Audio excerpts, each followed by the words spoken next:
Hi mga kakaibabe! I'm Althea. And I'm Naili. And welcome to Kahay Babe, choices, challenges, and conversations on women's health. Dito naman ay magchichikahan lang tayo about women's health. Kasi hello, sino pa bang magtutulungan kundi tayo-tayo lang din, di ba? And today, let's talk about something na minsan awkward i-bring up, pero super important. Family planning.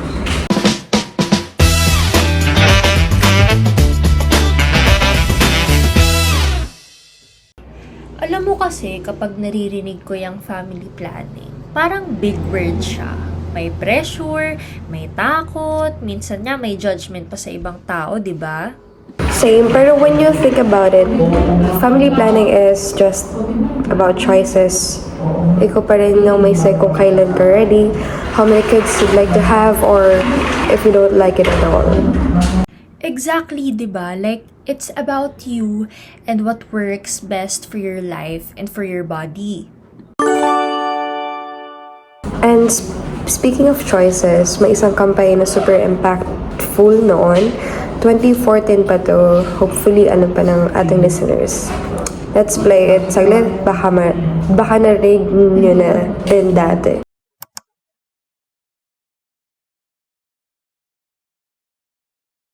Isang taon pa lang ako, nasundan na ni Toto.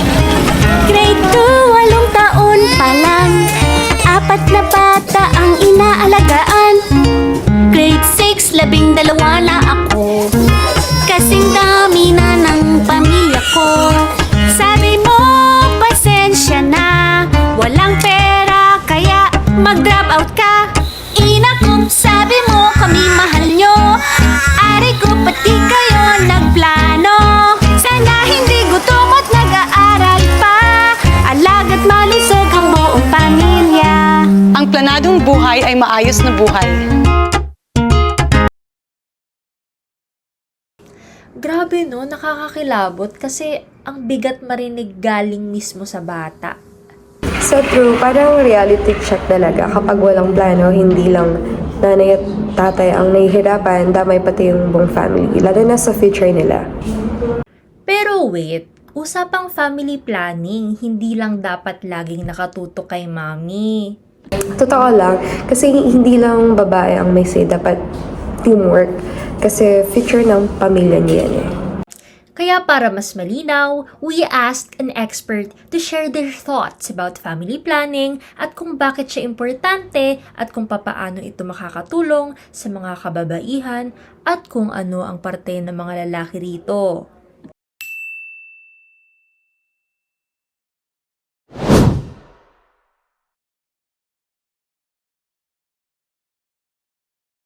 Available po kaya siya sa lahat po ng barangay sa Calamba or may specific lang po na place like tulad dito sa City Health Center na pwede sila pumunta?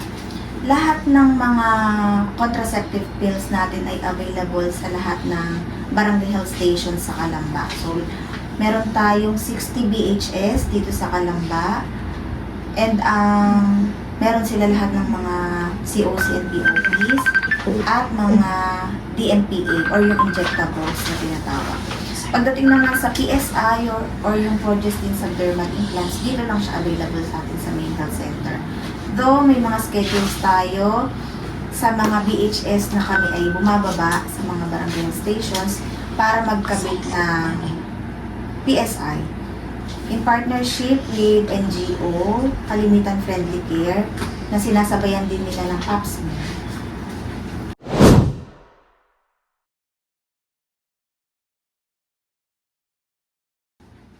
Bukod po dun sa mga family planning services na contraceptives po, meron din po ba sila na parang mga maternity na services? With regards naman sa mga maternity services, meron tayong Safe Motherhood Program. Lahat ng barangay health stations ay nagkakandak ng mga prenatal check-ups, postpartum check-ups, and any check-ups sa mga pregnant women, lahat ng BHS. Meron din tayong birthing facility dito sa main health center at sa Canlubang birthing facility.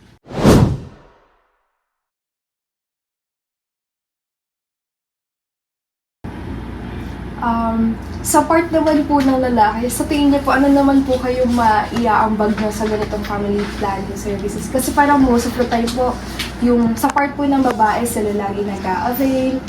Sa part po kaya ng lalaki, ano po kaya yung pwede nilang maitulong para magkaroon ng magandang family planning? Actually, malaki din ang part ng lalaki. Kahit puro babae kalimitan ang talagang gagamit at gagawa, katulad ng pills, araw-araw iinom, katulad ng depo, natuturukan every 3 months.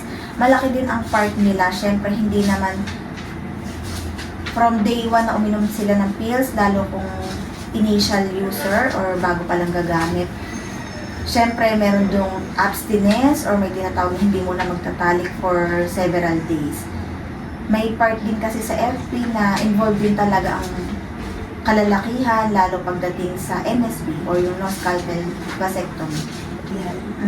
Meron tayong free na NSB, no-scalpel vasectomy, at BTL, bilateral tubal ligation, in partnership with DKT. Si DKT ay NGO din, non-government organization. So, ang last natin ay, kailan nga po? June 16. June 16, 2025. Tayo ay nag-conduct dito sa Coliseum. Ang gamit natin ay bus ng DKT. Sino po kaya yung may mga access sa ganitong services? Meron po bang particular na age range po or lahat po ng kababaihan ay pwede mag-avail nito? Pag sinabi natin family planning program, meron tayong tinatawag na WERA or Women of Reproductive Age. Sila yung mga 15 to 49 years old na mga kababaihan.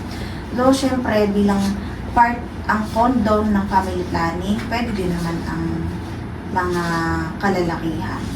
Tsaka syempre, pag gumamit kasi ng family planning, hindi lang dapat si Mrs. ang magde-decide na gagamit silang mag-asawa ng FP methods. Syempre, dapat approved din kay Mr. na pwede silang mag-FP.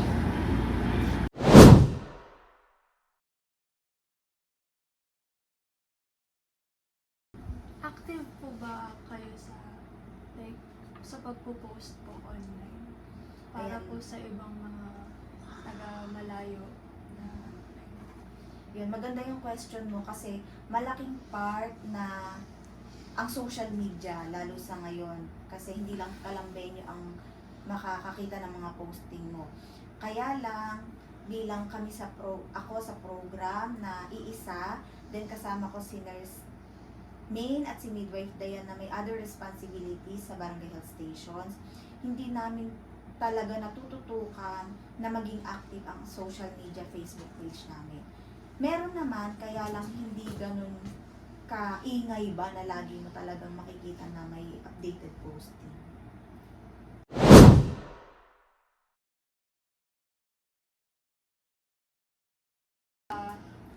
ano naman po yung masasabi niyo na para ma-break yung stigma sa paggamit nitong services? Kasi yung mga kabataan ngayon, natatakot sila na baka may side effect to sa kanila or natatakot sila na gumamit ng mga contraceptives kasi if may makakita sa kanila, sabihin ganito sila, sexually active. Ano po kaya yung pwede nating gawin na may mga misconception na ganun? Pag mga ganun kasi, patuloy naman ang advocacies namin at pagtitrain sa mga manpower sa BHS para alam nila kung ano yung mga myths and facts pagdating sa mga family planning methods. Para pag may nagtanong sa kanila, every buntis day nila or NIP day, ay makapag-health teaching sila sa ating mga pasyente na nandun. Kung ano yung mga maling paniniwala nila sa paggamit ng FP. Grabe, ang ganda nun, no?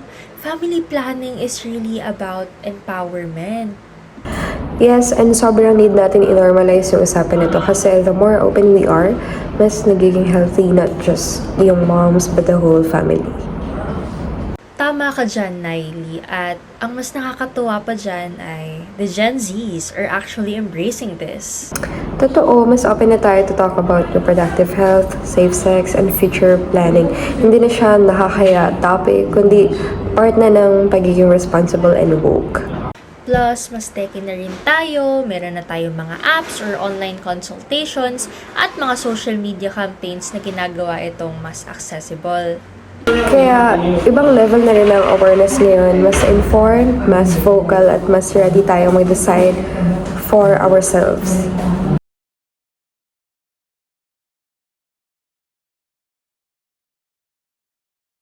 Kaya mga kakaibib, lagi niyong tatandaan, choices are yours, challenges are real, pero conversation makes the difference. At dito sa Kakaibe, we kept the convo going. At dito na natatapos ang ating podcast for today. See you sa next episode. Bye!